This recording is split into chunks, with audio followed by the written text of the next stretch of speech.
Hello and welcome everyone, I'm Madals and today I've got game 1 of a best of 1, it's from the ladder, and it is a Zerg versus Protoss. It should be good. So, spawning down in the bottom position as the purple Zerg player representing my insanity, it is PengWin.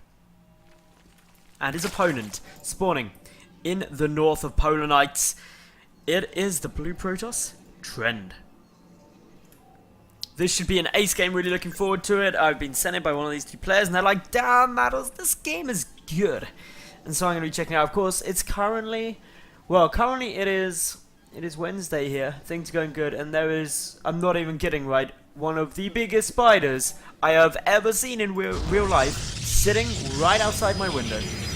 He's just chilling there. He's just like, yo, what up?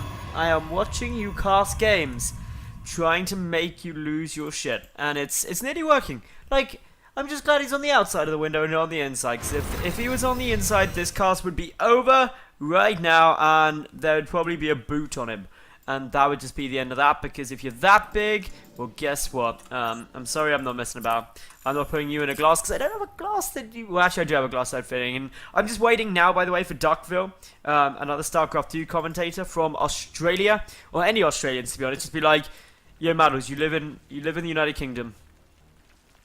Talk to me about spiders when you have a huntsman on your face.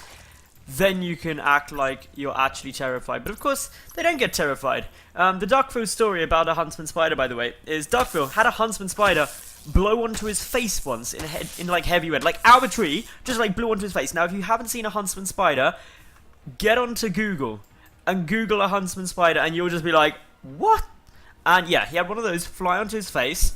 They don't actually fly, he got blown by the wind. I clarified that, otherwise it's time to leave this planet. And yeah, rather than, if that happened to me, I would freak out. Like, I would be completely losing it.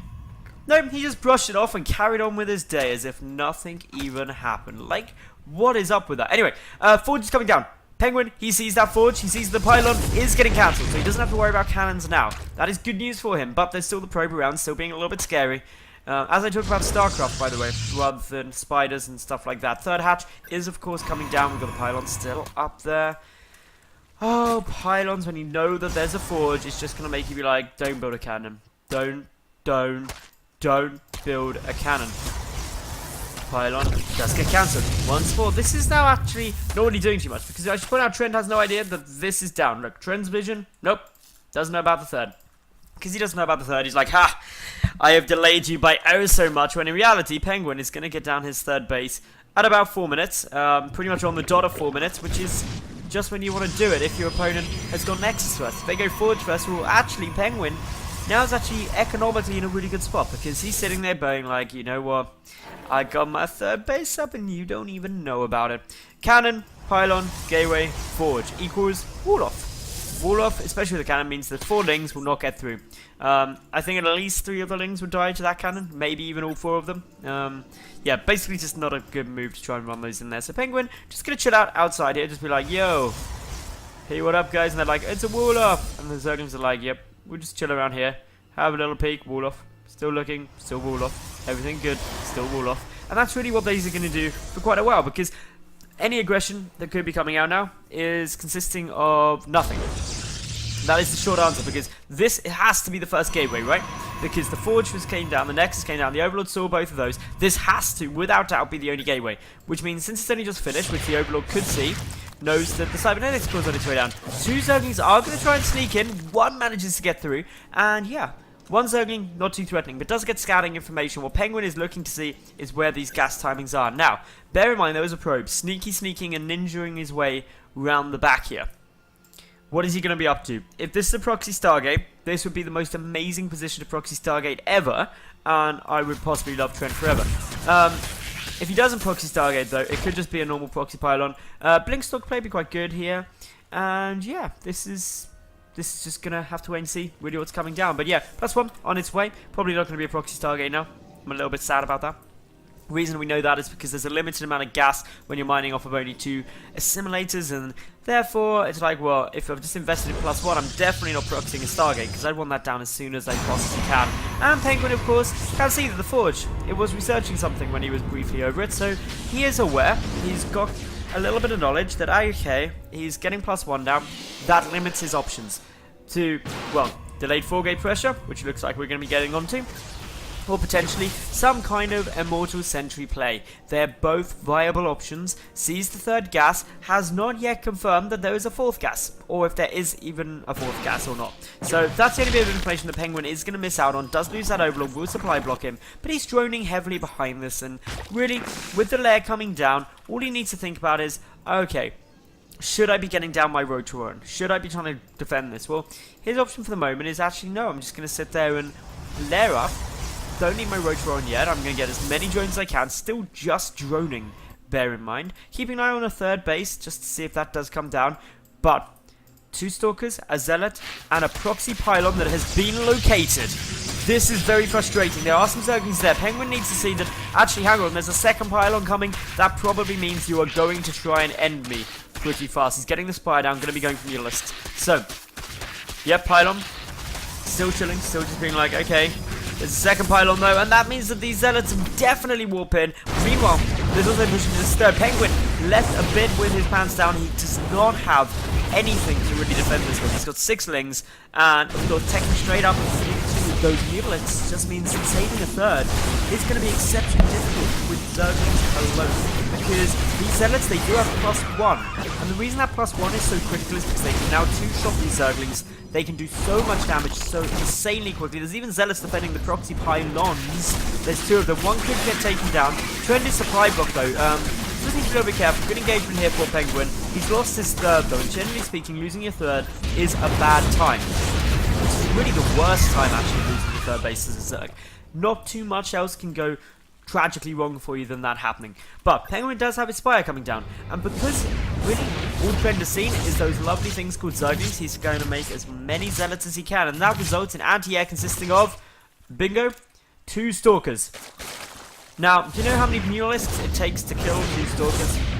Not many. That is the short answer, and therefore PengWin, with his 1,000 gas banked up, he can throw down +1 and get down 10 Mutalisks. Either way, you could get 8 Mutalisks out pretty happily. There's the +1 attack, all looking good. He's also expanding down here to the very right-hand position. Hidden bases means ninja times. Ninja times means good times, and good times means fun casts. Definitely going to be coming out. Meanwhile, additional gateways being added on here by Trend, so he is all inning. He's inning it with his all, and that's okay. As long as the fact that he does actually win. If you don't win with an all-in, you tend to lose, because that by its very nature is what's going on. The reason we know it's an all-in is because there's no third. So PengWin's vision as well. He knows this base hasn't been taken. There's a small chance, small chance this base could have been grabbed, but PengWin probably going to run some things over there and just go, okay, well, you don't have a gas there anyway, so I know that much. Ooh, Zergling's coming straight forward, big move in. I'm surprised PengWin hasn't gone right over just to really confirm that that's not there. The back base is very unlikely to take because, of course, there is the ice there. The ice blocking it, the ice blocking the next path. And there we go, Mutalisks on their way forward now, headed straight towards the main, and now with only 10 Stalkers, of which 4 just chilling out in the main. One goes down, another 2 should go down now. Very easily. More Stalkers desperately trying to warp in, but this was just such a nice tech switch. The Stalker count falling tremendously quickly, and the Mutalisks are just going to keep flying around as being like, what can we kill? Odd sentry here and there. The DPS from the Mutalisks incredibly low. The third base is up for PengWin. He's still getting out more Mutalisks. His +1 air weapons. That's only now 40 seconds away from completion in game, so not very long at all. And all the while, we see that a desperate attempt to get Blink down to help defend, but Pylons are getting taken out. This will supply block Trend, might I add. Big loss. Yes, there's some Stalkers, but they're at 1-1. Once +1 flyer attack kicks in, these Mutalisks are going to be dealing all of the damage. There's also a much reduced force down at Natural. And that just means Speedlings can come and look for the option to move in, deal some damage. PengWin's still just flooding with as many Mutalisks as he can. These Mutalisks do now have the +1 air weapons. Cannons, in somewhat of an emergency, have been thrown down, but PengWin, he does not care. He's moving in, and he is just going to go for a bit of an indecisive move, actually. If he targeted either the cannons or the Stalkers, that would have been good. One volley off on the Nexus, though, wasn't really worth it. He lost the PengWin. God, I hope he didn't lose the PengWin. He lost a Mutalisk for very little gains, and that's actually something that he does need to keep a big eye on. He doesn't get too many more problems there, but yeah, Stalkers sitting around trying to defend the main. cannons at the natural, a small group of forces here, and if those Zerglings and Mutalisks all went for this force, they could take it out pretty damn simply. The +1 Mutas just dealing so much damage, one-shotting these Stalkers if they get a complete volley off. And even with double Stargate production now kicking in, this just kind of puts a bit of a time limit on when PengWin can do this, assuming Trend has good micro, because if Trend micros well, double Stargate Phoenix production. The Phoenix can micro against these Mutalisks so well. Trend is a little bit starved for gas though, having to just get that up, and PengWin can try and knock out things like these assimilators, trying to steal a little bit of damage here and there. Getting the Stalkers underneath would be very hard. Zealots, meanwhile, are getting taken out here, but they were just clearing some ice, which they have managed to do, ready for a third expansion. Simultaneously, 4 Zealots have warped in to go and harass the 4th base of PengWin, even though his 3rd's already out. PengWin, the one thing to note about his playstyle is he's very low, or was a little bit low on drones. He's not saturated at this 3rd. Where is he oversaturated? It must be somewhere. Well, he has some extra drones somewhere. Sorry, no, I'm misreading that. His drones are really low. I was looking at army supply. So yeah, drones are low. 56 drone supply is pretty damn small. And that's because he's just invested so much, because he lost his 3rd. This 3rd is only just now back to droning. The Queen is there. The 4th base was forced to cancel, but look at the Mutaflock, up to 21. But the Phoenix count's starting to rise. Only 2 at the moment, but they are double Stargates, and they are getting chrono boosted relentlessly. They have got no choice but to produce as many Phoenix as the Protoss possibly can, and that is good news against Mutalisks. Anion Pulse Crystals with this many Mutas wouldn't be a bad move, but the problem is Trend just doesn't really have the money to do that. He's a bit broke, especially in the gas. He's actually in a worse economical spot than PengWin, because PengWin's 3rd now, happily going along and getting up there. A couple of Corruptors being added into the mix, going full Sky Zerg, and well, the Corruptors of course deal greatly effectively with those Phoenix. Will do some good damage. And was that a Photon Overcharge I heard? Yes, it was. So Photon Overcharge even being triggered here by Trend. Trend knows he's in trouble, basically. This 3rd base in the back, pretty much his only real lifeline to being in this game. If that goes down, which really a Speedling run by could take out, he would be on a scale of 1 to a bad spot, somewhere like in the fire, in the swarm. Definitely, it would be not too good. It'd be like waking up next to Kerrigan, when she's all zerged out and trying to kill everyone. Not good times. But yeah, in come the Speedlings. The Corruptors dealing very effectively with those Phoenix. The Corruptors could also be used to obviously corrupt all of these Stalkers. There we go from PengWin, allowing extra DPS being done. The Mutalisks just cleaning this up like a boss, and PengWin is just going to start charging forward, ravaging everything in his path. The Mothership Core instantly dies. The Stalker count only sending at 11 up against 17 Mutas, and of course these Mutas with the +2 air weapons just tearing through them so quickly. The Stargates aren't producing anything for the time being. The Fleet Beacon is there ready for the Anion Pulse Crystals, but Trend, that is the least of his concerns. He is trying to counterattack with some Zealots, but the Muta Corruptor Force still just doing such a good job against nearly everything. And while he's denying his base to the left, I still think that he has no knowledge about this base to the right. No, he doesn't. So he's probably still sitting there thinking, well, PengWin, I keep taking out your 3rd. How are you affording stuff? And this much stuff. That's what I don't get. Anion Pulse Crystals is now coming down. Those Zealots do get cleaned up. That's all looking quite fine and dandy, but no. Mine down in the main, pretty much.